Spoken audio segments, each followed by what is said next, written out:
السلام علیکم ورحمۃ اللہ وبرکاتہ۔ خیر مقدم ہے آپ کا فدا نامے میں۔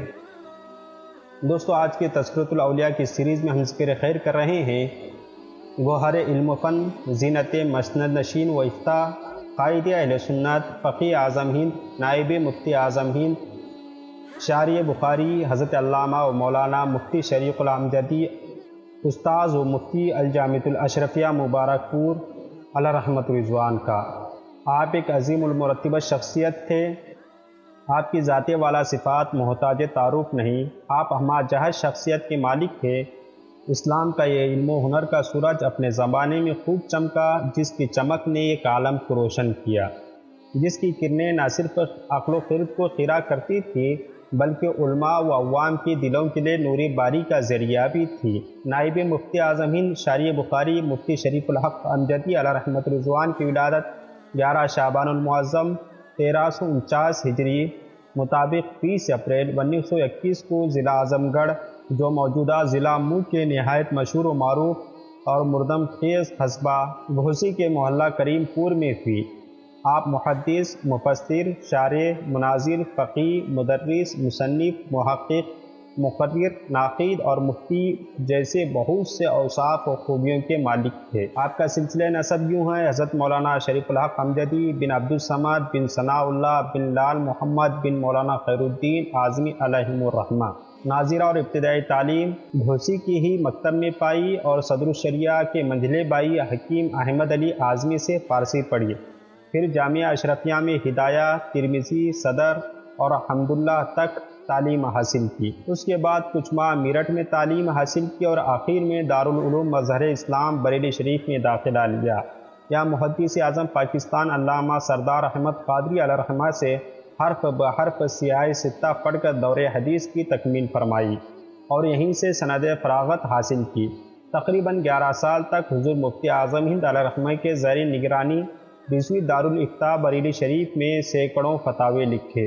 1359 میں دارالعلوم اشرفیہ مصباح العلوم مبارک پور کے ایک جلسے میں حضرت صدر الشریعہ مفتی محمد امجد علی اعظمی علیہ رحمہ تشریف فرما تھے تو آپ نے ان سے بیعت کی اور شوال 1368 ہجری میں حج بیت اللہ کے سفر میں صدر الشریعہ نے آپ کو خلافت و اجازت سے نوازا۔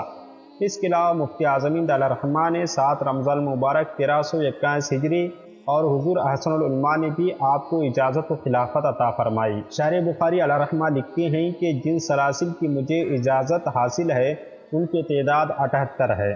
حضور مفتی اعظم ہند علیہ رحمۃ رضوان کی حیات طیبہ تک آپ کسی کو اپنا مرید نہیں بناتے تھے، بلکہ جو کوئی بیعت ہونے کے ارادے سے آتا اسے حافظ ملت یا مفتی اعظم ہند سے مرید کرا دیتے، اور یہی حال آپ کی خلافت کا بھی تھا۔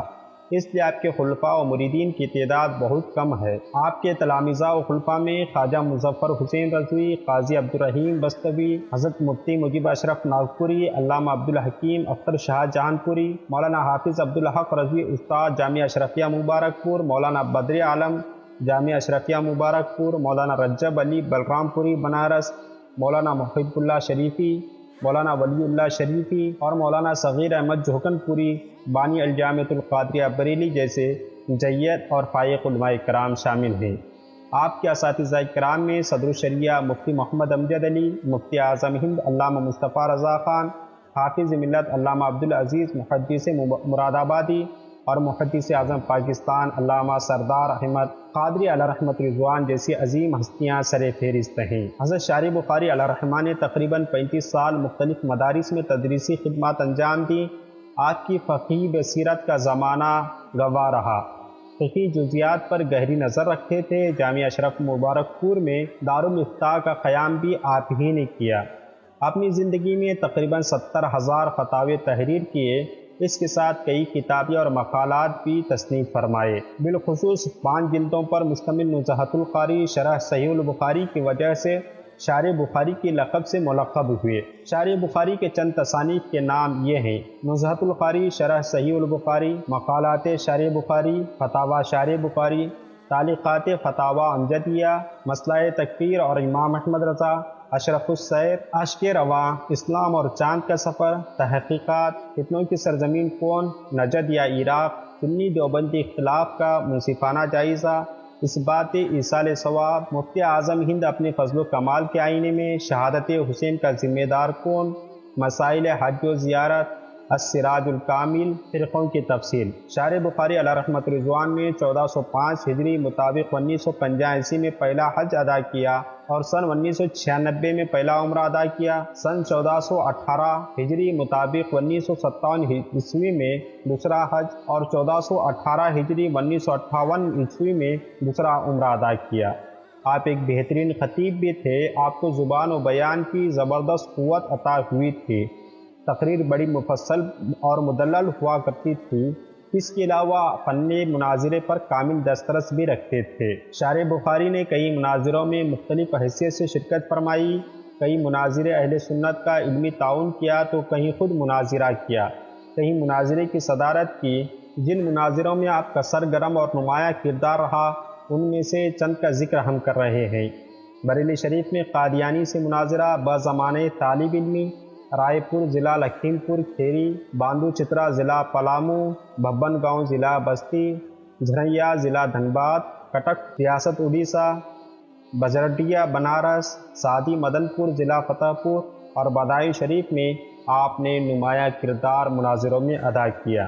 6 صفر المظفر 1421 ہجری مطابق 11 مئی 2000 بروز جمعرات جامعہ اشرفیہ مبارک پور کے عزیز المساجد میں نماز فجر ادا کر کے وظائف اور معمولات کی ادائیگی کر رہے تھے، دل کا دورہ پڑنے کی وجہ سے 5:40 پر وصال فرمایا اور آپ کا مزار شریف گھوسی میں ہے۔ اللہ رب العزت آپ کی دینی خدمات کو قبول فرما کر آپ کے توسل سے ہماری مغفرت فرمائے۔ السلام علیکم۔